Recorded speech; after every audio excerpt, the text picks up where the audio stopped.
सवा लाख की डाली बना के तब कश्मीर की लगा होता है भैरव बादशाह वास्ते। रात बारी तलवंडी पै गई, रात बारी तलवंडी पै गई। ओदे नाल कंजरी सी, ओदे नाम सी तसफरा कंजरी। और रोज रात में जिथे रात पै जाती थी रोज रात को खड़ा करती थी। जिले रात 12 तलवंडियां जा गई, वीर कहता होली जी भाई जोध को हला के आख्या भाई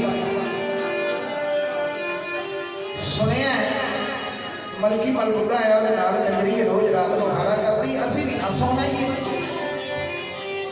आख्या अच्छा वीर लगे जाने कोई फटे ना बन जाए।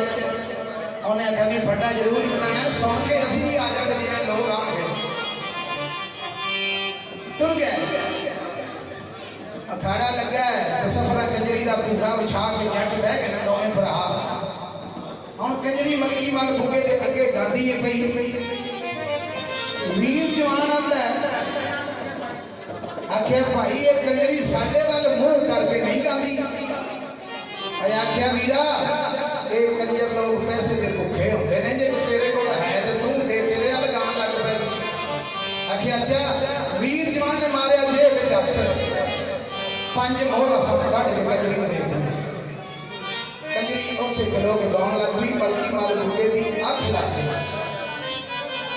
जिसने अख खुली आख्या कौन बोली जिस मेरी कंजरी बन के खिला चली।